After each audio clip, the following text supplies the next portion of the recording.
thanks for stopping by the Badass Records podcast, and go Chiefs.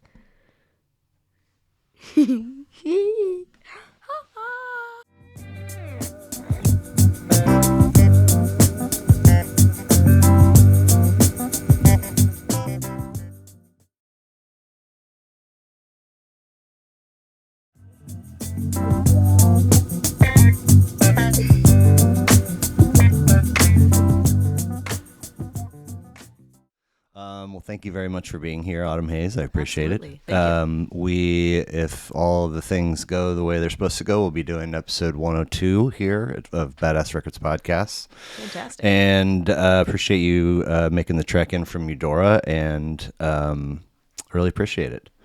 Yeah, thanks for having me. Of course. So this has been,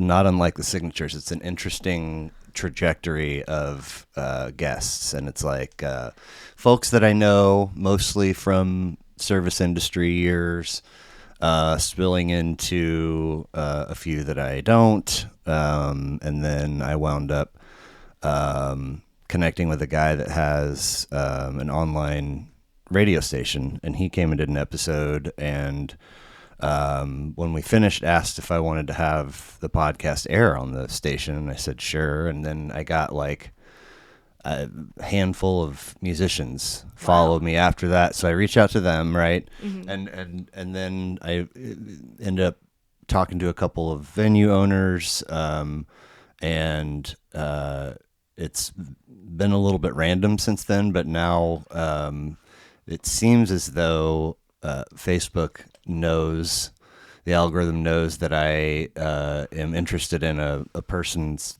if they have an instrument, or if they look like they're doing some recording, whatever, then I'm like, hey, maybe that person. And you were one of those, I believe. That's kind of like the problem with, showing, like, when you have a profile picture of you performing on stage, you always end up with like a ton of people adding you, either adding you as a friend or sending you invites to like their band page or whatever. And it's really? just like, yeah, okay. and it's like it's this big community of local musicians that I've kind of just found myself joining in. Cool. And it's really cool just being part of that Northeast Kansas, Missouri kind of what's it called? That kind of intersection there of just all sorts of different performers, and I've made so many friends along the way. Cool. Well, so that's how we connected, if memory serves. Mm-hmm. And immediately beyond your picture, music keeps me going.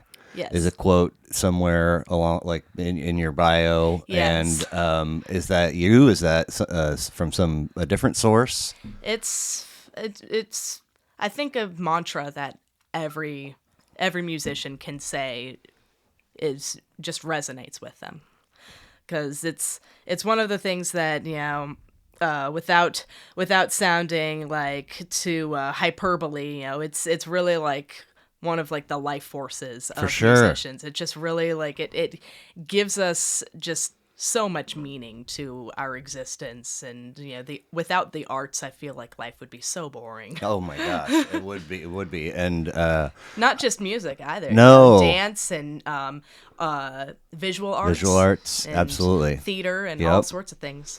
I've heard, I think somebody that sat in that chair referred to it as like a sixth sense, or an additional sense. It really part does of your. And when you're working with musicians, or when you're like seeking out other musicians to jam with, or just to like chat with and have like a really cool conversation with, you end up just, that sixth sense kind of activates, and you can tell who's an artist, right, just by like interacting with them. Like within 5 seconds I could be like, all right, what do you play? Nice. You're talking a big game. I'm curious now. For sure. Of thing. Like, what do you play? That kind of thing. So. Well, I really like that. It's definitely been a part of my fabric, that idea of music keeping you going, since my whole life. And, I think this is one of the dots on the map, along Right. that particular journey. So that caught my eye. I really like that. But then my attention was diverted immediately to If You Stay, Yes. which is a single. That is my one single that I have on all platforms. It was a song that was several years in the making, but with the help of my dear friend and producer Matthew Molnix, I ended up getting that out on all platforms. I entered a songwriting competition, and as the first place winner, I got the song produced for free. No way. So that's why it's my one and only, for now, because it's like it's kind of hard to afford studio fees Oh my lately. gosh. So Somebody- when I do go to the studio, it's me doing bass tracks for Lonnie Fisher. Right. Okay. Yeah. So, I don't mean to single out or exclude anybody. So this Right. is as best as I can put it. But beautiful vocals. Thank you. The guitar work. Drum and bass stood out, and then I was noticing how much I was enjoying the rhythm guitar. That was And me. It was you. Yeah. Okay. And then there's a couple of lead riffs. That was also me. Are you serious? Yeah. I play the lead guitar and the acoustic guitar that's in there. And then Matthew helped me with the bass and the drum pad that's in there. And then the synth, there's like an overlapping synth Okay. that kind of ties the song in. Okay. And there's a kind of keyboard thing that he did there too. With Okay. with the drum pad and a little mini synthesizer that he had in the studio. I mean, interesting that's a drum pad, because like I said, the bass and drum hit me right after the vocals, and I immediately felt like whoever's behind this kit knows what they're doing. Yeah, I've always wanted to play this live with somebody who equally knows what Okay, they're doing. okay, fun. Because, I can think of several drummers that I would love to perform this with. Flex the drummer is a good example. I feel like he would be a great, Okay. like just a great session drummer, but a great live drummer too. Cool. If you've ever seen him perform, I high key recommend it. Him with 93 and Alive. Okay. But another just there's several great drummers that I have worked with or have known. There's a drummer that I work with at my church. I'm the worship leader at my church. Okay. And Nate Scott's his name, and he's a fantastic drummer. So there's several drummers that I'm like, I would definitely play this live with them. Ben Garber, a dear friend of mine who performs with several bands, his most recent one being Saratoga Drive.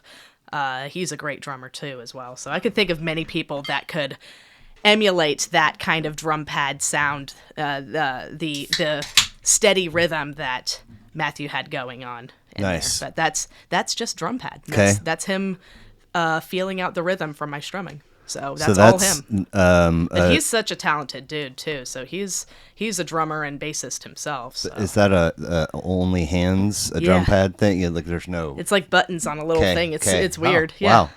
Well, the They sound so realistic. yeah. Yeah. You'd I think mean, it would be like an acoustic set. It's not. Yeah, I mean, it's like I can't replicate the little snippet that immediately got me, but it was something like coming off of a hi hat and a cymbal right down into. It was like a kind of transitional. I was like, oh shit. Mm-hmm. But anyway, the rhythm guitar was very comforting, and I felt, like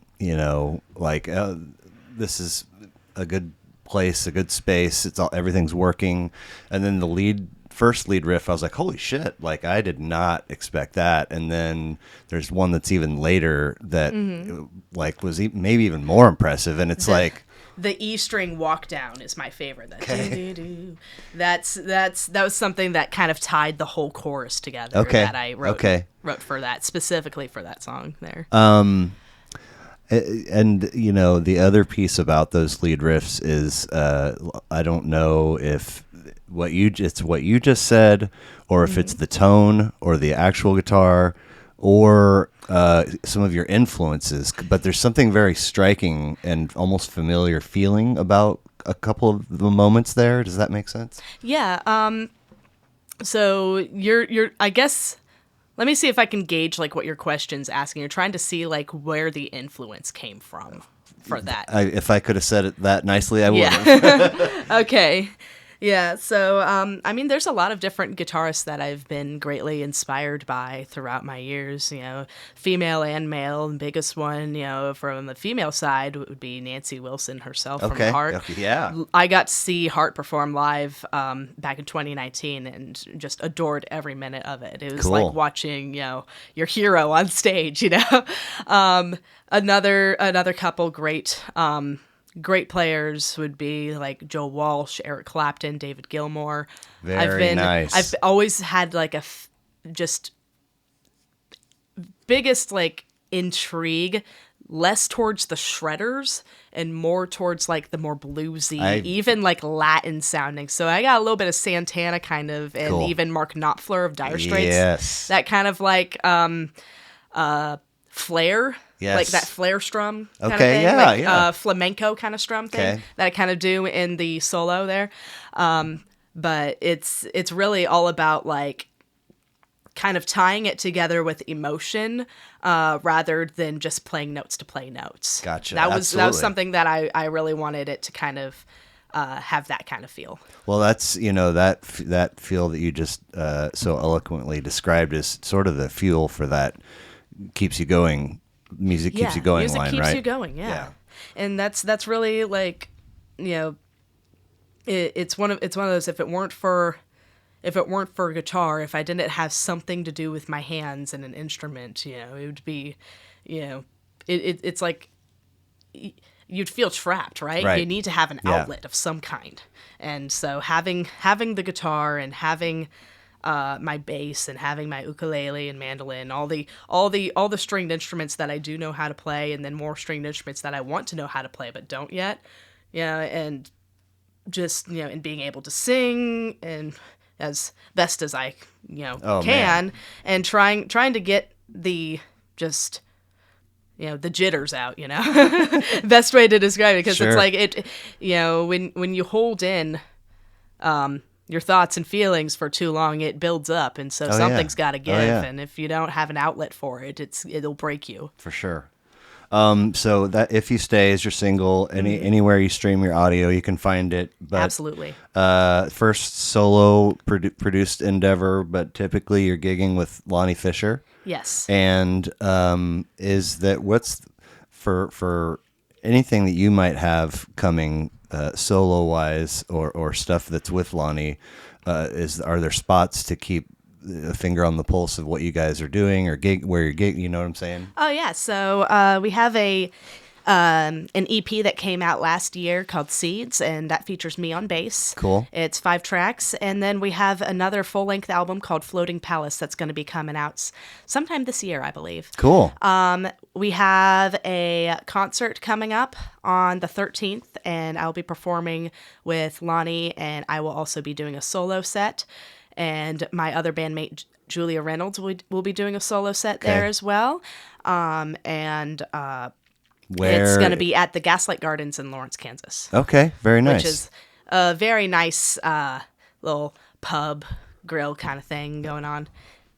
Just a very lovely atmosphere. Cool. A nice cozy venue. Yeah. Those are the kinds of things I like. Sure. When you can get nice and personal with the audience. Cozy live music venue in Lawrence, Kansas. Yes. Doesn't get much better than that. Doesn't get much better than that. And I played at the Bottleneck before, and it's it's not the same as playing at ye old pubs. Okay. And just getting to know the audience and getting a feel for how they're enjoying the music. Cool. Gauging their their own influence on your live performance. Sure. And it's harder when you can't really see them. Like when it's darker, it's like, oh, Bottleneck is not a very well lit not place. a very well lit place. When the show's going on. Right. So Seeds, the EP can also be found anywhere you stream. Anywhere you stream. Is there a Bandcamp or a website where that stuff lives or no? Yes, there is. There should be a Bandcamp. I Okay. believe. For Lonnie Fisher. For Lonnie Fisher. Okay. Yeah. Okay, and you can find some stuff featuring Autumn Haze on it. Yeah, Cool. and that's just that. That's the first one with Autumn Haze on there. Is on Seeds, and Okay. I sing a little bit of backup vocals on a couple songs Okay. too. Nice. You're So Strange off of that EP, and then I believe Starve is the other one. Okay. That I also sing backup on there. And that's Haze with an E. Autumn Haze with an E. Haze with an E. People spell it wrong. Of course. I've had people spell it Hays. I've had people spell it Haze, which I don't know where they're pulling that out of. I've had people spell my name without an N, like my first name.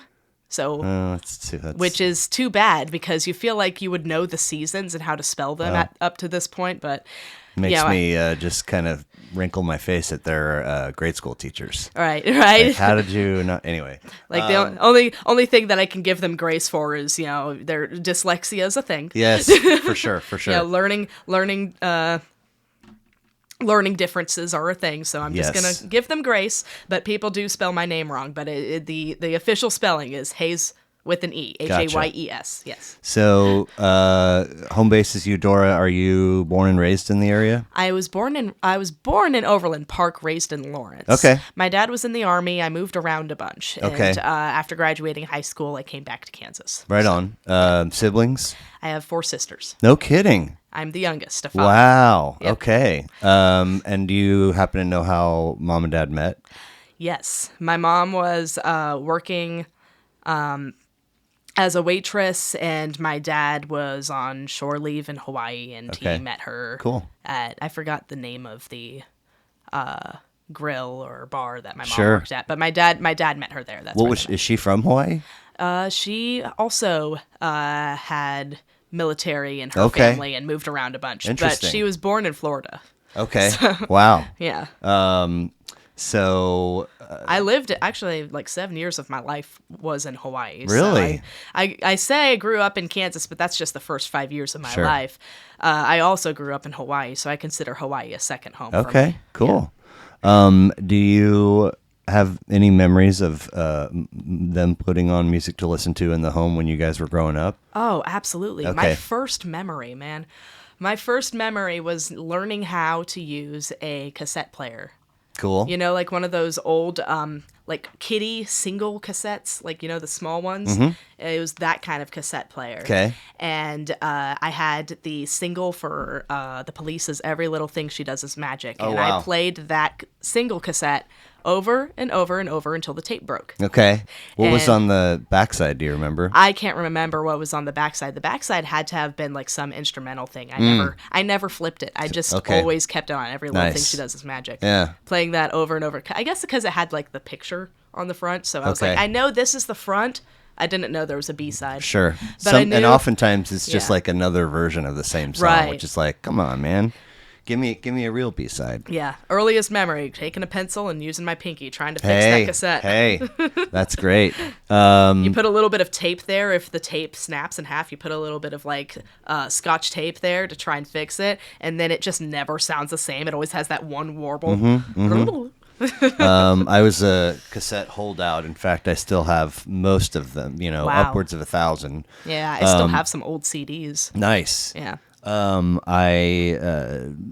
And I was still buying them into the late 90s. And in fact, one of my favorite artists put out a new album and I bought it on cassette and stupidly, kept like a couple of 2-packs of saltine crackers in my fanny pack. With a bunch of other things, right? But Yeah. I was on the go and listening to that, wanted it everywhere, in my Walkman, in my car. And so one of those packs broke. Oh, dear. And so it some crumbs got on the reel, and so it's like right when the first song on side A starts, you could just hear it rolling over cracker crumbs. And so you just hear like this weird like sizzling sound, and you're like, what is that? Exactly. So wow. Okay. So what sort of stuff were they into musically, artist wise? Oh, my mom, she was eclectic. She grew up listening to just about everything. Okay. And living in Hawaii for a good chunk of her life, she listened to reggae, Hawaiiana, that kind of stuff. Ska, that rude boy, Cool. old Yeah. Jamaican music. Heck yeah. And then she was a punk, so she listened to punk music. She listened to like all of the like underground alternative rock music, things that weren't mainstream, because she thought that if it was mainstream, it was no longer cool. Like, that was her as a teenager. And then she got older and was like, that was a stupid idea. Meanwhile, my dad was a jock. He listened to mostly mainstream rock, country, because his friends listened to country. His parents listened to country. Oh, wow. So he grew up listening to a lot of country. He was a country boy. He was a jock. And he listened to pop hits, too. My mom tells me that one of the first memories of her dating my dad was finding out that he had a cassette tape of Paula Abdul in his car. Straight up? Yeah, straight Nice. up. Yep. Nice. And she was impressed, Well, but also teased him a little bit about it. She may, I mean, my dad loves Gwen Stefani, so he's a big. I like your dad. Yeah, already. he's a big pop music fan. So he loves pop. Within like like the era of when it was good, according to him, or Sure, whatever. But he loves like pop rock. Oh, yeah. The popular rock. Yep. I'm using pop as like a colloquial term for popular, Right. not pop as pop. Yes. Yes. Yeah, man. I was, a teenage boy when the Paula Abduls of the world were launching their careers, and I mean, not only was her stuff catchy, but she was like super hot in a way that, Overland Park, Kansas white boy had not seen before. And then, Right. of course, her MTV is still alive and kicking, and she had a dance production. Yeah. Remember those days? Oh, yeah. my gosh. Oh, for sure. MTV was like in its dying breaths when I was growing up, like I as far know, as right? music goes, and which means I missed a lot. Right. Like, right. I missed out on a lot, but the good news is there's at least for a little bit growing up, there was the Saturday reruns. Okay. Saturday morning reruns. So you would have, if you woke up early enough, which I never did, but if you woke up early enough on MTV and VH1, they would do the reruns of old, like, 80s music videos. Really? It was so cool. Nice. Sometimes MTV still does it, but for the most part, like, you have to find like a special now. Sure. Or Which probably is not search it even on- worth it, because it's like, subscription, Yeah. Or search it on YouTube, maybe. If you search it on YouTube, that's so much easier. Just Right. look up whatever music Yes. video. But that's not as fun as like, having the music videos be on shuffle and you're just getting whatever the picks of the VJ. day were. Yeah. What the VJ's putting in. Yeah. Which that's no longer a term. You don't hear anybody No. being called VJs. No, and in fact, you see the Kurt Loder and all, they're like 80. It's like, what? Yeah. Or, in their 70s. Mm-hmm.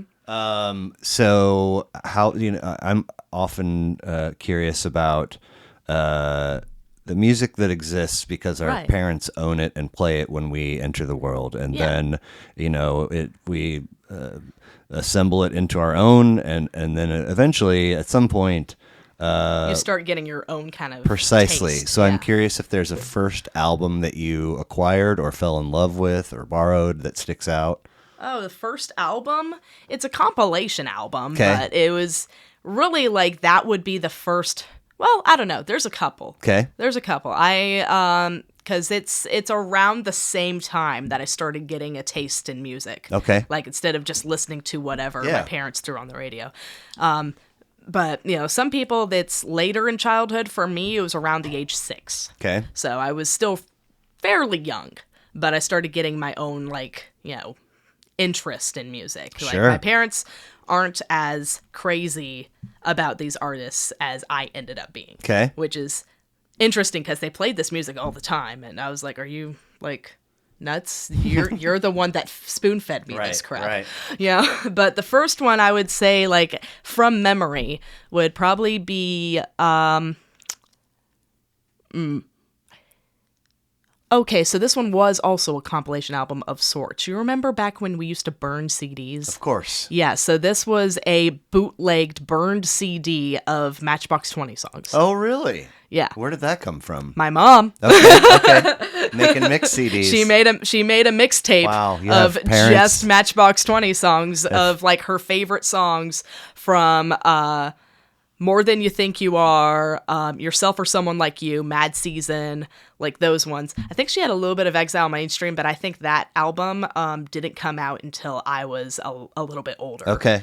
But those 3 albums, she took her favorite songs from those and made it into a little mixtape CD. Sure. And I remember listening to that album, and it's had like that Sharpied on Matchbox 20 label, and I would always ask for that one, and that was my first celebrity crush, was Rob Thomas growing up, because it's like I just loved his voice. I thought he was, I didn't even know what he looked like, but it was his voice that stood out so much to me. Right. Well, I mean, isn't he the feature vocal on Smooth? Smooth, with yeah. Everybody Santana? points out Smooth. Well, because it's like, because those two dudes, what they do on their own in their craft is Smooth. Yeah. And then they feature together, and it's a song called Smooth. Called Smooth. And also, from the 1999 album Supernatural. Yeah, and you look at a dude like Rob Thomas knowing nothing, you're like, he looks a smooth-looking dude. I mean, right? Still is. Is he? Yeah, Okay. yeah, he's in his 50s now, I think. There you go. He's relatively like, at least middle-aged at this point. Okay. But he still looks young. Like you would mistake him for a 30-something looking at him. Like his what stands out to me the most about his sound is it's very interesting because it sounds like a Midwestern or almost country boy trying to do rock. Okay. And succeeding. So it was that early 2000s alt rock kind of movement that happened. And it was He's like a it was John like Cougar an unheard of, Mellencamp with a little less little bit, Mellencamp. little bit less. It was John Cougar Mellencamp. He was his own breed Sure, too. So yes. was John Fogerty. John Fogerty right. was his own breed. For sure. You couldn't really put a genre on them. The best genre I could give for John Fogerty was swamp rock. Okay, because I like it. I Yeah. don't have a label for it. I'm like, you are your own thing. You're not even Southern. Right. Like, right. Where's he from? Oh, New Jersey, I think. Oh, that's right. Of course. Yeah. Of course. Yes. That's awesome. I'll have to verify that later. I'm not sure. I can't. Well, it's. I know that the he's not as country as he sounds. And then, but yeah, Rob Thomas definitely has got that just the deep tenor that's just again as you would say, smooth. Yeah. And then you get a comforting kind of feel from it. for And sure. I guess as a child, that's what you need to hear the most, right? Is you want to hear music that's comforting. You don't want to hear something that's going to rip your eardrums out, right? No. So that would probably be the first album that drew my attention. The next one would be this one was also a compilation album, but not a bootleg this time. My parents had some taste. But, a lot of what we would listen to, it would be CDs that we would throw in the car. Because being an Army brat, we moved around a bunch. So I was a road trip girl. Gotcha. So I learned what the playlists were because we went on road trips a lot. So another CD that we would listen to a lot on repeat was the Journey Greatest Hits 1 There you go. CD Nice. album. Yep. Very nice. That one is, there's something about the guitar in Only the Young. Neil Sean's guitar that just rang through in just those first 4 bars before Steve Perry starts singing. And that was just first of all, my mom had the volume up way too loud. I was just going to say. And so it kind of shocks you awake because you're drowsing in and out of sleep in your booster seat or whatever. And then you just kind of, what was that? Right. Right. And It was Wheel in the Sky, man. Get with the program. No, it was Only the Young. And then Yeah, I Wheel know. in the Sky was the next song. Gotcha. And then I knew for a fact Wheel in the Sky had to have been song number 2, and while song number 3 was Don't Stop Believin'. You would think Don't Stop Believin' would be the first one. No, it was Only the Young. And that song specifically is what drew me to Journey. And I remember reading, I knew that it was Journey because I could read the band name Journey on the CD Yes. from in the back seat. Sure. And, because my eyes were that good back then. I haven't had a vision test in like years. Oh, wow. We'll come back to Journey. Yeah, Journey. That was the big one. That might be the first time I've ever heard the notion of somebody having parents that made mix CDs. So Really? yeah, I mean, yeah, because I'm probably your parents' age or Oh, close. well, there you go. I mean, so it's like, oh my gosh, that's good. So I turned 25 this month for right, reference. and I certainly didn't expect you to drop the old pencil fix and the Scotch tape fix on the cassettes. Yeah. As a young person, but it's very, very My parents refused to modernize for a while. okay. It took me breaking their VHS player for them to realize, oh, maybe we should get a DVD player. DVD player, nice. Yeah, because I thought, well, cassettes have a B-side, some CDs have a B-side, some DVDs have a B-side for bonus features. Right. I wonder if I flip a VHS tape upside down. Oh man. And I did, because I thought it'd give me bonus features. It did not. Oh man, gave you a trip to the electronics store Yeah. instead. Yep. That was the bonus feature. So Matchbox 20 mix CD, and Journey Greatest Hits. Yep. How about first show or concert First performance that concert. stands out? That stands out. Ooh. Because I have a couple first concert performances. There's one that my dad swears that I saw live, but I was too young to remember. Okay. That was Aaron Tippin. Aaron Tippin. He is a country artist. Okay. So he sings the song where the stars and stripes and the eagles fly. Okay. Really great song. And he had a song, I think I vaguely remember there was an American flag in the background because it was a country show, right? So there had to have been an American flag, on the back of the stage. And he was kneeling down and he had a build your own bicycle kit, and he was building a bicycle on stage. That I remember. Wow. So that's I vaguely remember that, but I remember that being like a key part of the concert. But other than that, I don't really remember much of the performance. Sure, yeah. So, but that That'd would be stand weird out if to anybody. if you were right? like set 2 about halfway, and Yeah, right. busting out details. I was from- very young. I was Exactly. I remember things that are weird, which any young person would remember the weird stuff Sure, because it's like, sure. doesn't happen every day that somebody builds a bike on stage. No, it does not. So Aaron Tippin is one. You That said is there were a one. couple. Another one was Hoobastank, actually. Oh wow. Okay. So it was the first real rock concert that I ever attended. Really? And With friends or family? With family. Okay. and this was back in Hawaii. We did this. They had this thing that USO had this thing where they would perform free concerts for the military. And Sure. I think Hoobastank was involved in that somehow. Three Doors Down did another one too, and I got to see them. They were okay. Okay. I think they opened for either they opened for Puddle of Mud or Hoobastank opened for Puddle of Mud. I can't remember. Gotcha. Puddle of Mud was not memorable, which is weird because they were the headliners. Of course. Of course. I've had somebody on here that was in a local band many years ago, and gigged with them and got into a beef with them because the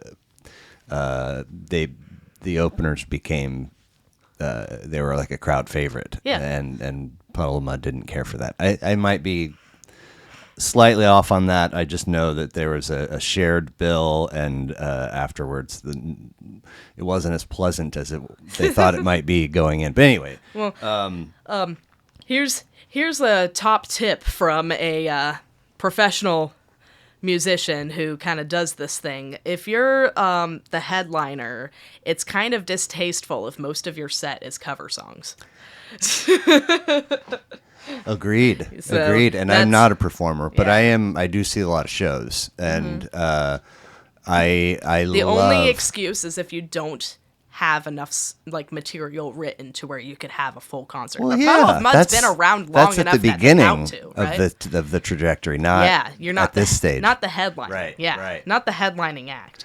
But yeah, Hoobastank. The one thing that stood out to me from that concert was they have a hit song. I'm sure you know the name of it. The Reason, right? He goes, I found the reason for me to change who I used to be, that kind of thing. Yeah. Okay, Yeah, that rings that's their number one hit song. They have a couple others, but that's the one that everybody, like, if they are going to a Hoobastank concert, that's the one they know. Sure. So what stood out to me was that everybody in the song in the concert was singing that song. Oh, wow. To the point that Doug Robb, the lead singer, couldn't even get a word out. Like, he was like, well, I'm trying to sing this song, but you took it over. Wow. So Cool. it's really cool seeing just crowd participation. For That sure. was my first experience. For of sure. that. Nice. Really enjoyed that. So speaking of trajectories and musicianship, you have Yeah. been you've had a long-term relationship with stringed instruments. Yes. Was a stringed instrument your first, and at what age were you first playing? Which one was my first and at what age? Okay. Ukulele was my first. Okay. At around 11 years old. And Like 10 or 11. I was living in Hawaii at the time, and the reason I started with ukulele was so that I could take guitar lessons, so that I could prove that I'm good at ukulele enough to so my parents would be. is that a more common instrument Yeah. in Hawaii than it would be, in the continental 48, or? It's more common in Hawaii, but it's taught everywhere. Sure. But how in the many mainland. how many people have you met in 25 years on this planet that have said that that's also their first instrument? A few. A few. Yeah, but especially in my generation. Okay. So okay. it became a lot more mainstream with the rise of the pop hits that started including ukulele as the main instrument for the song. Okay. So Hey Soul Sister by Train being a classic example Gotcha. of a song that features a lot of ukulele and gets people like, oh, maybe I should learn that. Another one would be I'm Yours, Jason Mraz, that has ukulele in it. I know his name. yeah. I can't place the song right off the top, but That's all right. It's from my era. sure. Another one, a more recent one, is Riptide by Vance Joy. Okay. So that's an ukulele song. So people that want to learn ukulele, learn it so they can play their favorite songs. Ukulele is a fantastic tool for cover song playing. Oh, interesting. Okay. So that was the test you needed to pass for It was the mom and litmus dad. test for guitar. Guitar. And then at 11? At 12, I started taking guitar lessons. Okay. And I'll be 25 this month. Sure. So I've been playing guitar for almost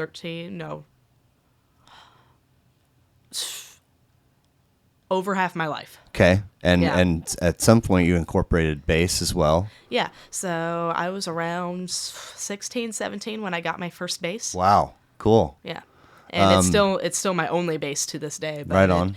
It does does the job. Sure. You know, if it ain't broke, don't fix it. Right. And then you've got If You Stay, your first single is out. When did you have your first gig, be it solo or with other folks, or?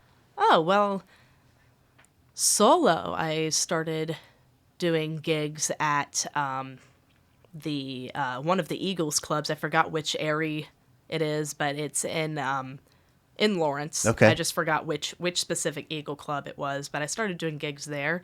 I did a couple gigs in North Carolina and Virginia, but that was all like for exposure stuff. So this was my first paid gig. Okay. Here. Okay.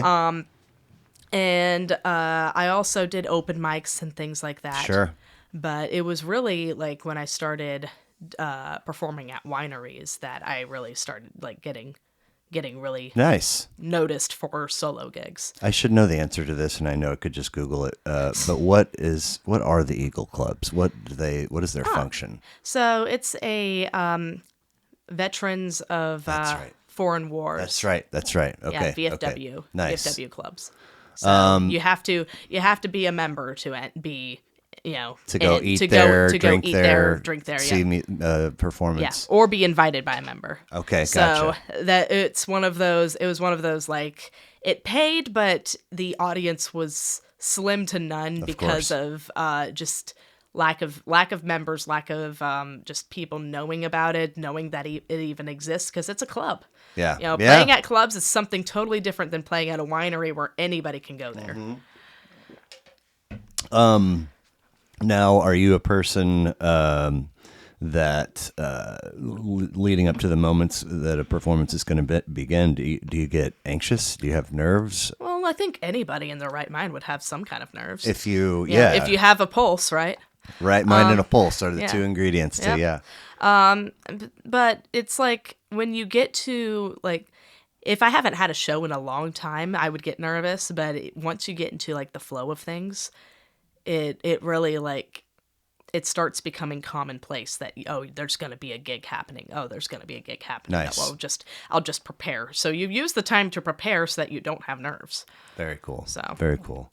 I don't know if I worded that right, but Yeah, you seem to have absolutely. gotten Absolutely. You got the gist. I've had, because I'm, unfortunately, I'm a person that brings anxiety to a lot of Interesting. situations, and Yeah. so I get nervous before Yeah. almost every one of these. I see. Especially if it's a stranger. Yeah. Because I don't want it to be sucky. I want them to have a good time. I want the end product to be Yeah. worth something. And it goes away. Like we get. I used to have pretty crippling anxiety. Oh, no like, kidding. In my high school years, especially, just brought on by just experiences of being a teenager. Sure. I would just chalk that up to that. Yes. But part of it I outgrew, and then another part it's like, well, some of it's still there, but it's less anxiety and more of like, oh, you're just overthinking the situation. Autumn. Right. I was in fact, I said all that to say that thinking about being a performer, Yeah. and approaching a performance makes me feel a little anxious. And Dan Jones, I believe, was the guest. Where was Dan? Episode 92, so not too long ago. Oh, wow. And he was like, generally speaking, crowds are pretty forgiving. Yeah. Like, and so if you That is keep true. that in mind, and then there's also the element of, if you goof, like most folks probably aren't picking up on it. It's like you said, it's the stuff that's between your own ears. Yes. That could be a hurdle for you to over. Anyway. Yeah, no, you're right on the nose with that. That's the thing, is that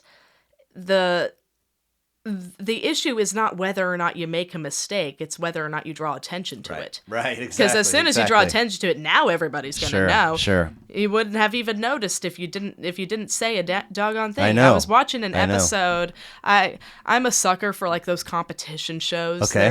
There's one called Face Off, which is about like the special effects makeup competition. Oh. Michael Westmore's one of the mentors on there. Okay. And one of the artists, she was upset because she used cotton candy as a wig, and she didn't realize that it melts, with heat. And she was freaking out, and she drew attention to it. And when one of the judges was like, "If you hadn't said a doggone thing, I wouldn't have noticed." Right. Yeah. Right. Because she was in like the top 3 of that night. Oh man. So, Okay. yeah. Okay. Well, thank you again for being here. I appreciate you taking the time and coming thanks all for this having way. me. Of course. And thank you for giving me a list, which you did, a top 3. Yep. Which we'll just go right back to. Yes. Oh my gosh. Journey Greatest Hits. Journey Greatest Hits. Ah! So that's Yeah, you said we'll go back to Journey. And, man. 1988. 1988's the year it came Yes. out. I had the CD version of it. I still have it somewhere. I think it belongs to my mom at the very least, but I still have that CD somewhere. Again, Only the Young. It's the starting song when it just draws you in. You're hit with that arpeggio riff that Neil Sean's doing. So that song, and then you get the just that pick slide, that Oh yeah. and then the other thing that drew my attention, and people it's so underrated. This guy's so underrated. Ross Valerie is the bassist of Journey. Okay. And he is so underrated, but he has an incredible riff in this song. Do do do do do do do.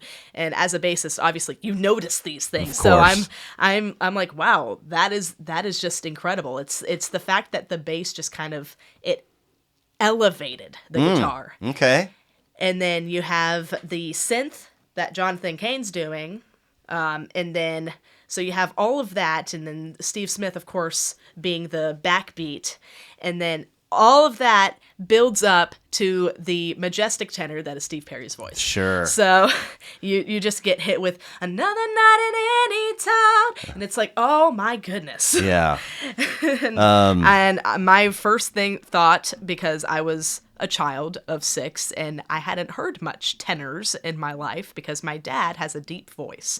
So my dad's a baritone when he sings. So I hadn't heard much tenors. So my reference for male singers were, either mezzo tenors or baritones, Wow. So they're either deep voice or somewhat not deep. Like Rob Thomas, of course. Yes. And then you get Steve Perry's voice, which is the total opposite end of the spectrum. And I'm like, is this a guy or a girl? That was because I'm a child, right? So that was my first thought. And my mom was like, that's a guy. And I was like, oh. Yeah. It's like he got a very high voice, and it just for sure, and a good sounding one. I found it very, very intriguing. Beautiful voice. Yeah, he's his influences surprisingly were R&B, so not rock and roll. His influences were R&B, so you could hear that in a lot of the later albums, especially in the later 80s. Sure. So you got that kind of that kind of soulful kind of vibe. But in the early stuff in the 70s, you hear more of that kind of just BG or rock and roll kind of, everybody's doing this almost disco-y but also rock, kind of psychedelic rock kind of thing. Yes. Yeah. I along the years. Oh no, Don't Stop Believin' is the second one. Okay, well. Yeah, I just looked at the track list there. Yeah, Wheel in the Sky's the third. I was like, all right, so they're still the first 3 songs. Sure. I have always loved making discoveries and seeing connections as a music fan, i.e., if you happen to be a person who likes Matchbox 20 and Carlos Santana, and then they feature together on a track. You're like, oh, that's cool. I know both of those. Hey, here's another 6 degrees of Santana. Did you know that Santana led to Journey? Santana begat Journey. So Greg Raleigh, who was the first keyboardist of Journey, and Neil Sean, who's the guitarist of Journey, of course, they used to play in Santana. I did not know that. Yeah, so that's a little fun fact. I was going to say, and this one is particularly, it's backwards to a lot. But so 1982-ish, 83-ish, I'm in a suburb of Atlanta. Interesting. And this is like the one little window of my life where we had cable consistently, so any opportunity to put on MTV, I would. And it's 1982, so you had 5 channels?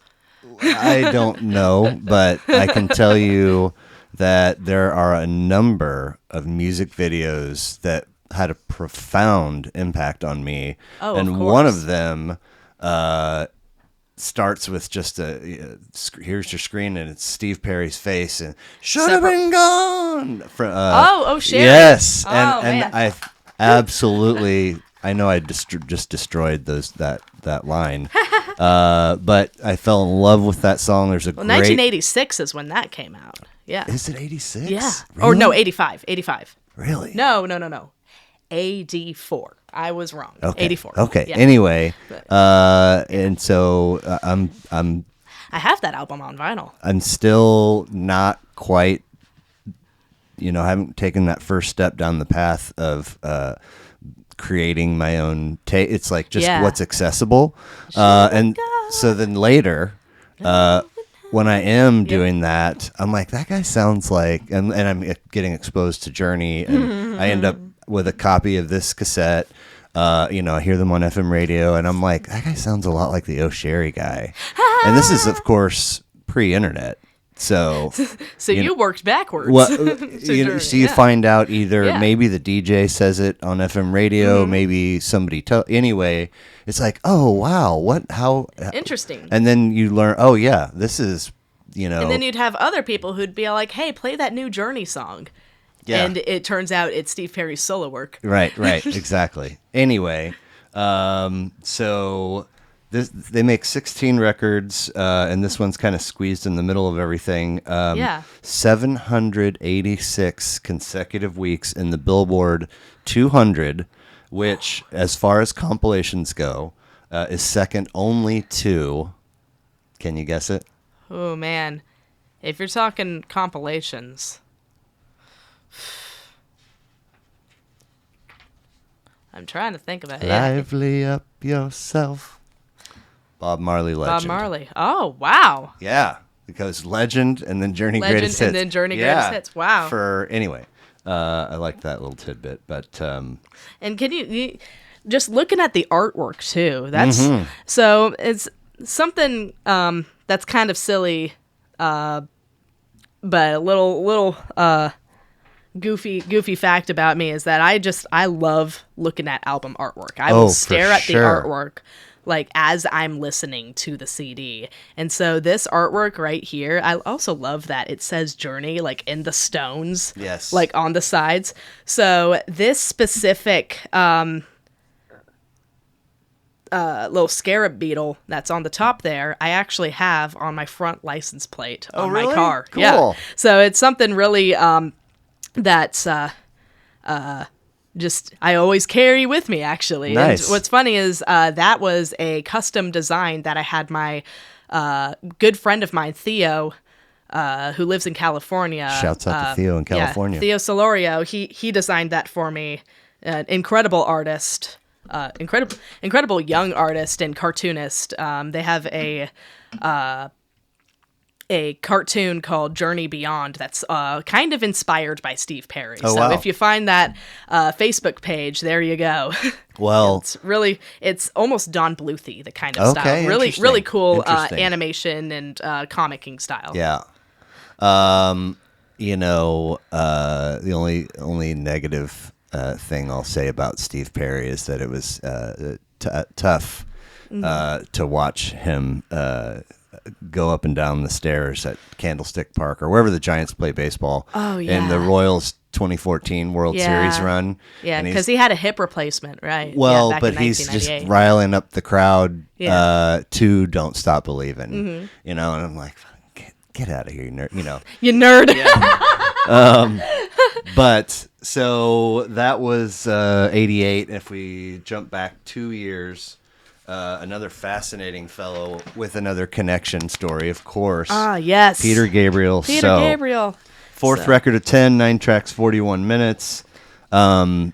He put out 4 straight solo projects that are named like Peter Gabriel 1 Peter or Gabriel 2, Peter Gabriel 3, Peter Gabriel 4, but sometimes they're known by what you see on the album. alternate name. Yep. Yeah. So the first one would be Car, because Yep. there's a car. Yes. The yes. second one would be, it's either Scratch or Melt. I think it's Scratch. I think it's Scratch. We don't talk about that one. There's no hits off of that. Okay. Third one's Melt. Melt has Biko, I believe. Okay. Yeah. And then fourth one's Security. So he did those So, 4. Peter and then Gabriel, and then 1, his, 2, 3, 4, and then So. and then 5, 6, 7 are all short. It's all short singular words. names. Yeah. And then his newest one, which came out last year, it's IO. Yes. So which is I/O. Correct? I/O, which stands for in and out. I thought so. Yeah. I thought so. Interesting. And Fascinating dude. Very fascinating dude. And I was waiting forever for him to put out a new album too. So because he hadn't put one out since 2002, right? I did think there was a really, gap. Yeah. really long gap for an album release, and it's so worth the wait. He was working with 2 producers, so he has a dark side mix and then a light side mix. But that's that album. We'll talk about So. Well, I just wanted to throw out the connection Right. thing again, and it's like somebody, random day, random person, Peter Gabriel songs on. You know, this guy used to be in Genesis, and this guy used to be in Genesis. I'm like, yeah. excuse me, Phil Collins is the guy that was in Genesis, and now Peter Gabriel was also in Genesis. Of course, I wind up putting my foot in my mouth because, but I was trying to be uppity guy that knows music details and pushes your glasses up. Kind of exactly. Yeah. Anyway, fascinating choice of titles for his records. Fascinating videos. And back then in the word, just one word to describe the whole album too. Right. Is so. Right. And when you're listening to it, you end up saying like, so at the end, like as you've done, because it's like, well, now we have to extrapolate all we've heard. And interesting how you say that there's 9 tracks on this. This is the extended release when there's 9 tracks. The original had only 8, if I remember. Oh, no kidding. So just 8 really decently produced tracks. Oh. So keeping it simple, keeping it short and sweet, not having a ton of songs to work with, you're able to put a lot more production into that and really put out like just a lot more meaningful product. I believe David Bowie did the same thing with his Let's Dance album. There's only like 8 or 9 songs on that album, and every single one of them is just, you can just hear like the quality and what's just been poured in. Obviously, like, there's a lot of great hits off of this album. Red Rain, Sledgehammer, Don't Give Up, which features Kate Bush. Oh, yeah. You have In Your Eyes, Mercy Street, which is a beautiful song, beautiful music video, too, if you watch that. Big Time, which is a hilarious music video, and also another nod to the Sledgehammer style, little stop-motion style music video. For sure. And then you have like other hits, like, well, not hits, but like songs.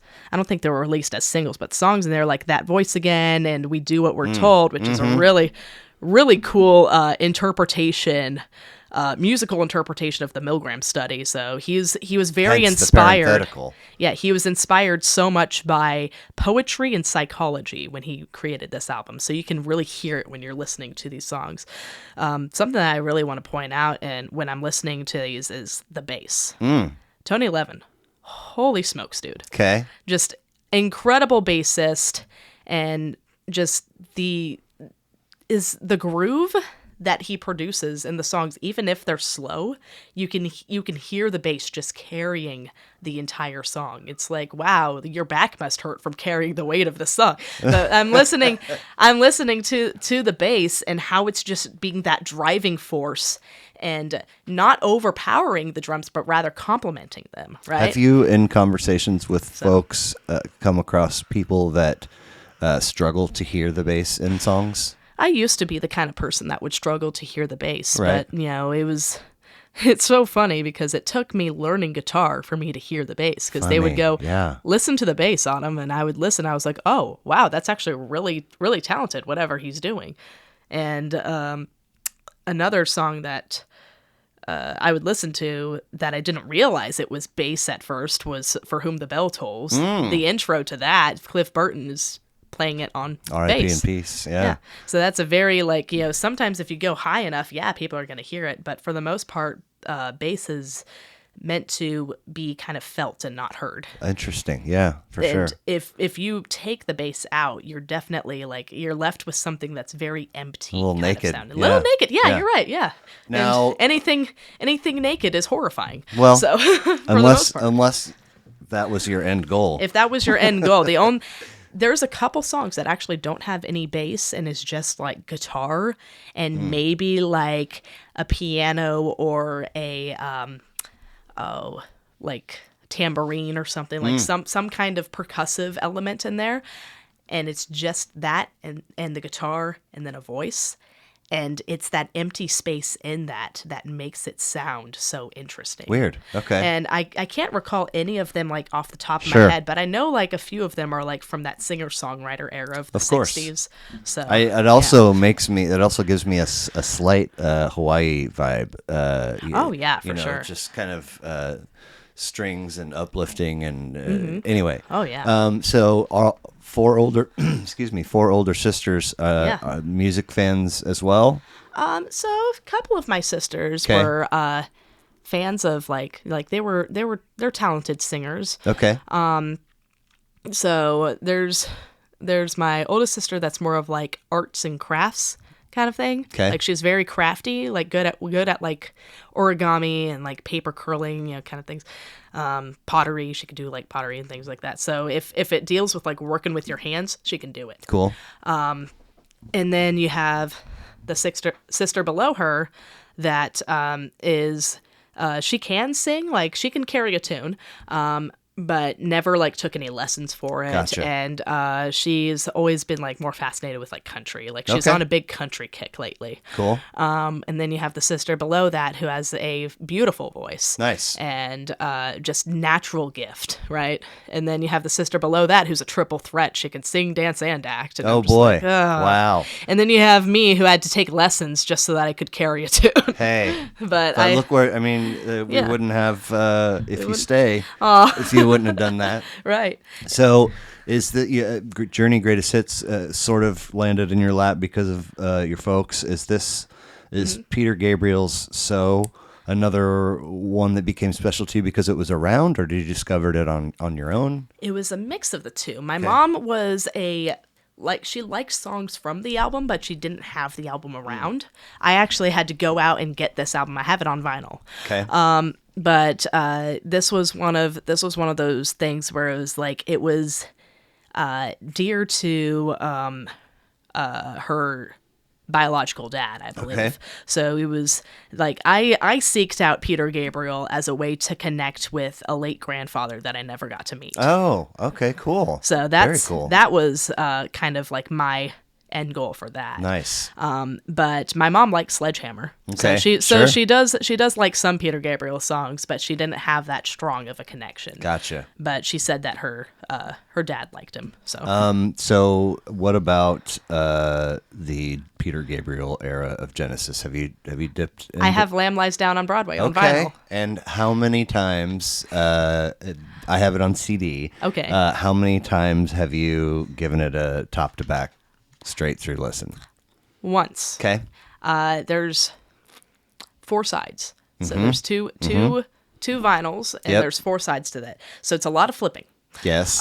But it really, like, listening to it front to back, you really do get the whole picture. Right. But I would go back and listen to that title track, Lamb Lies Down on Broadway, over and over. Oh, that's a because good that one. one's just, it slaps. Yes, it That's does. like, and it's that build up to the central theme, and the lamb lies down, and then you get on Broadway, and then the bass comes in. Super cool. Yeah, It's yeah. always the bass. That's Right. how you know that it's like, oh yeah, this guy's definitely worked with Genesis. Just listen to the bass. Right. You know? Nice. Well, we're working backwards. We go 88, 86, and then again, knowing roughly what you look like and vaguely how old you are. Yeah. We message a few times, and then you give me your list, and I did a double take when I saw Moving Pictures on Yes. there, because I was like, she does not look like what one might guess a Rush fan to look like. Also, she seems like she's way too young to be into Rush, so I am very fascinated. Mad shots out to all 3 of them. Yes. Getty, Alex, and Neil. Rest in peace, yes, Neil. Yes. Tell me about your introduction to Rush and how Moving Pictures wound up earning a spot on your list. So I was taking guitar lessons Okay. with a great guitar instructor. Shout out to Andy Talenko. He was my first guitar instructor. I did private lessons with him. I think I did like an hour-long lesson once a week for 4 years. Okay. And during that time, because I was like, I was the kind of kid that needed like more input. Like I was like, I need some more like music to absorb to further develop my craft. And Excellent insight for a young person. he definitely encouraged me to listen to Pink Floyd. He encouraged me to listen to Rush. Oh, wow. He encouraged me to listen to Led Zeppelin. Because I was of the opinion for the longest time that I thought Led Zeppelin was annoying because I thought Robert Plant had a very whiny voice. Oh, okay. And he was like, no, listen to Led Zeppelin, listen to Pink Floyd, listen to Rush. My mom encouraged me to listen to Rush as well. Okay. She was like, no, you should definitely listen to them if you're wanting to learn some really cool guitar picking things. Sure. So she showed me Closer to the Heart. Conversely, Yeah. my mother, Yeah.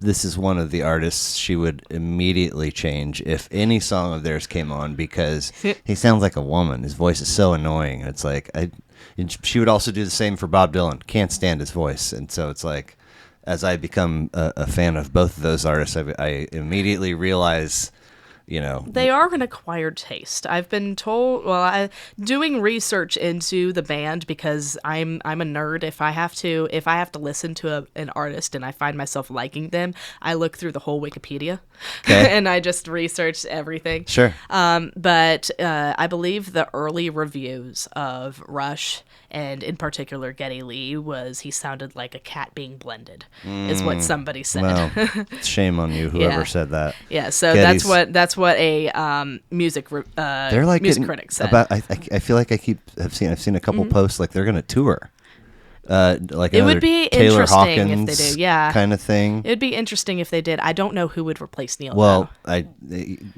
anyway, Yeah. It would be interesting. Again, looking at how many songs are here, only 7 songs, and this is considered a full-length album. yep. All of these songs, well, looking at the length of the songs, it makes sense that it's a full-length album. But all of these songs are incredible. Absolutely. Just really great, just masterpieces of songwriting. And sure. I was getting into a big songwriting kick at that time too when I first started listening to them. So Via mom's encouragement is why yeah, you're listening to. via Okay. mom's encouragement and my guitar instructor's encouragement. Oh, right. And I wanted to develop my guitar skills, but I also wanted to develop my songwriting skills. So listening to Rush really got me like focusing on the lyrics, and it got me focusing on like, progressive rock and that kind of thing, because I was listening to a lot of Queensryche at the time too. Okay. So Rush was influenced by my listening to Queensryche because I loved prog rock and prog metal at the time. So I was like, I need something progressive, something that keeps my attention. Yeah. And Rush definitely does that. Are you a person that has ever watched reaction videos on YouTube? Yes. Okay. Oh my gosh. So there's this, I forgot the gentleman's name, but there's this really cool dude that he's a hip hop head. Okay. And he started off listening to only hip hop. That was all he would ever listen to. And then he was like, I'm going to broaden my horizons. I need to start listening to rock music. And rock music and country. So somebody send me some stuff, songs yeah. that I need to listen to. And he started listening to Rush. I believe the first song that he listened to was Tom Sawyer, because Sure. naturally that's like the one song that gets overplayed on the radio, right? Monday. And he would do this thing where he's like, all right, I'm going to analyze the lyrics first. And he looked at the lyrics and he's like, you know what? This is really cool. Like before he hits record? He's a Rush fan now. Okay. And he's a Rush fan now. But no, he would stop after the first verse and he would look at the lyrics. Oh, gotcha. Okay. But he'd be listening to it in real time, but he would be pausing every now and then so that he doesn't get copyright strikes. Oh, of course. Kind Of of course. thing, yeah. Are you familiar with Lost in Vegas? Two dudes. Oh, yeah. Sort of the same. Yeah. I think mostly hip hop and rap, and then they were like. They sound familiar, yeah. So the first one they did was YYZ. YYZ is another like first song that people would listen to. Yeah, And then, that one, oh my gosh, that one got me really into Geddy Lee's bass playing. Man. Oh my goodness. Yeah. So I've then, of course, because I enjoyed their reaction to YYZ, so I watched all of their Rush, and it gets no better in my opinion than their Super reaction inspired me to play to bass. La Via Strangiato. Yes. Oh And- my gosh. Red Barchetta too. Yeah, well, but in Lost in Vegas when they do Yeah. La Via, at one point, the dude just throws his notes in the air and goes, lies. There's no way this There's is 3 no people. way. There's 8 people in this band. It's the amount of sound that can come out of just 3 people. Yeah. part of that is in part to Neil's incredible drum set. I love that huge overhead shot overhead of the whole shot. kit. It's and you're like, where does he walk he's in? swiveling in a circle to Yes. get the ones behind him. Yes. Yeah, and then you have Getty, who plays bass, but also plays keyboards Yep. and also sings. Yep. And then you have Alex, who is a master of his craft in both acoustic, electric, and 12-string guitar. Okay, gotcha. And he knows how to use the right stand. Like, there's a specific guitar stand that you can set an acoustic guitar on so that you can quickly go from playing electric back to acoustic. And he also uses, if I remember correctly, he uses a lot of like really cool settings on either his amplifier or he has a pedal board, but something that just increases his sound. And Very it was nice. If you listen to some of their older stuff, this was years in the making up to this point. So if you listen to some of their older stuff, like their first album, their self-titled album, which doesn't feature Neil, it's their original drummer who had to leave the band due to diabetes concerns. Yes. Is Fly By Night their first? Fly By Night was the second album. Second. That was first the first self-titled? That was the first with Neil. First was self-titled, Okay, Rush. gotcha. It's just called Rush. Yeah. Which makes sense when you listen to it, because it is a rush. It's like they were trying to do some kind of speed rock thing. Oh, interesting. Okay. And but listening to that one, you can actually hear how much more empty it sounds in comparison to the later sounds. So they actually built that louder, more presence like over time as they mastered their craft. Yes. But it really, like, Rush in general inspired me to not only continue to master my craft, not only to learn bass, but to continue like in my progression towards something, bigger. Okay. I love that. Yeah, That's especially great. as a solo artist, it's really, really hard, playing in venues to be able to do a lot as yourself. And so having the ability to amplify a room on your own is a skill. Bringing my anxiety back takes into a lot.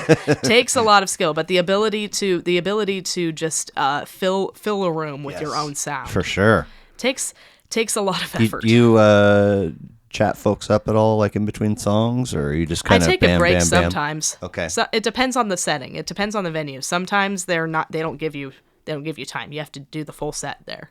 But other times, if I'm performing at a winery, what I'll do is I'll have, like, right in the middle of the set, I'll have one like 15-minute break, and I'll go in and chat people up, and then I'll come back and finish up the whole night. But that's because I'm the only performer all night, and I'm getting paid. Nice. So. Well, thanks again for being here. Thank you. I like to ask you a set of goofy questions, and then we'll get you out of here. I like goofy. All right. For nerds that like nice round numbers, yes. Let's say that Autumn Hayes' bucket list has 10 things on it. And 4 through 10 may interchange and fluctuate, but 1 through 3, they stay pretty, they're up there. Kind of like Journey on the greatest hits on the charts. So you are given all of the necessary resources to go hammer out your top 3 bucket list items. Which one is happening first? Ooh. I'm given all my resources to do your top 3. Top 3 bucket list items. What's going first? What's number 1? I'm visiting a country other than the United States. Okay. Okay. I'm traveling outside the country at least once. Great. You're given the opportunity to have lunch with any person of your choosing, dead or alive. Who and why? Dead or alive. Oh my goodness, David Bowie. Nice answer. You said the word pop a handful of times, and a recent guest was talking about. You also said Santana beget Journey. Yes. And so same vein of thought there.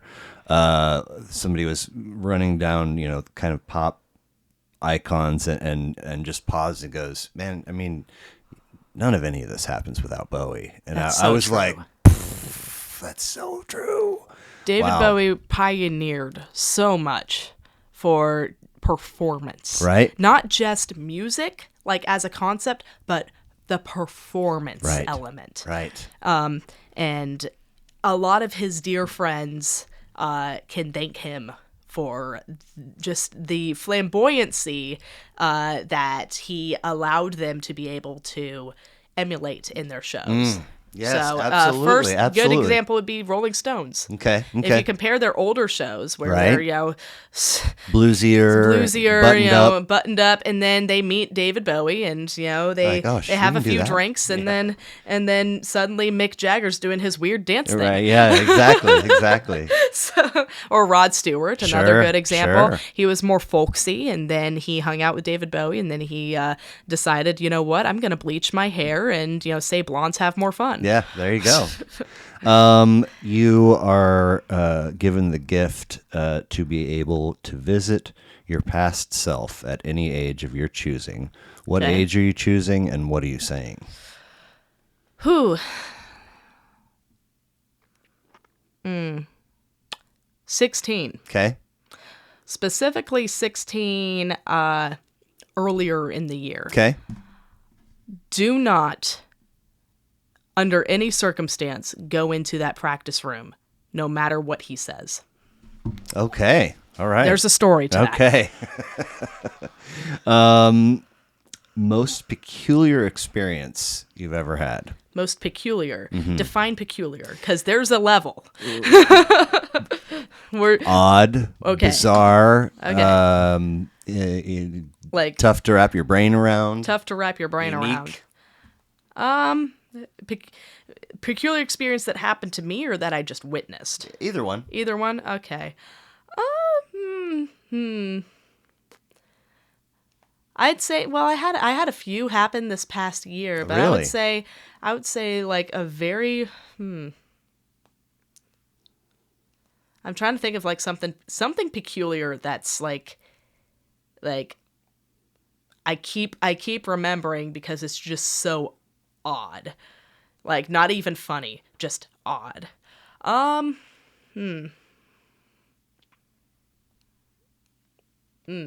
That's a tough one. Cuz there's like it's like you'd have to go back into your history for that one, right? Yeah. We can Right, we replace could it. probably come back to that. Yeah. Fear Factor. Fear factor. Familiar with this program? Yes. What would be the worst Fear Factor test for Autumn Hayes?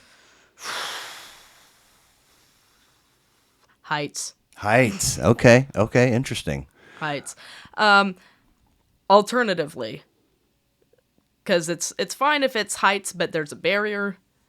But if it's like if I'm dangling, that's gonna be an issue for me. Yeah. I found myself in a spot in 1994 where I could go jump out of an airplane with some friends, and we're all first timers, so everybody's tandem, right? Yeah. And so you got 4 points, shoulders and hips, where you're fastened to your person going up. So you're Yeah. kind of the whole ascent. You're sort of sitting in their lap, and then this particular plane had a black tarp for a door that just once we hit 9,000 feet, they rolled it up, and my tandem person tightened all the 4 points and scooted his butt to the edge of the plane. So I was literally Dangling. out of a plane. Oh no. It was bananas. Oh no. Anyway, complete this for me if you would, please. Sure. The world would become an immediately better place in which to live, if only.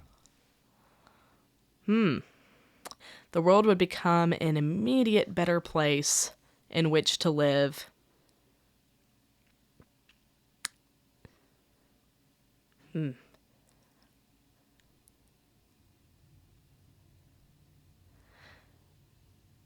If only everybody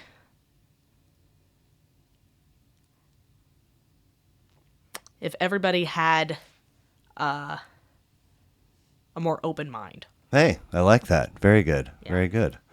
Cool stuff. best place for folks to I'm sorry, If You Stay is available wherever you stream your Yes. single. Yeah. If I want to keep if I'm hearing this and I want to keep tabs on what Autumn Hayes is doing musically, my best go-to is Instagram and Facebook. Instagram and Facebook. Yep. Okay, excellent. I am autumn.guitars with a Z on Instagram. Autumn.guitars with a Z on Yeah. Instagram. And we're... And then my Facebook page is public. Autumn Gotcha. Hayes. Okay. So new projects, gigs, etc. Yep. Link to... I guess you don't need a link to a streaming platform, but some info on If You Stay is definitely on Yep. the Facebook. Absolutely. Cool. Yep. And on my Instagram. Right. Yep. Very nice. And yeah, I don't really update anything on, because I have a TikTok and I have a YouTube, but I don't do anything Sure, on there. that's So fair. I would say that's the social media that I stay the most active is Only Facebook 24 and Instagram. hours in a day. Yeah, right? Oh my gosh, the clock's right twice a day, right? Exactly. Well, thank you very much for being here. It's a Thank you, pleasure to Blair. meet you. Absolutely. And I'll talk to you soon. Absolutely. Thank you. Bye.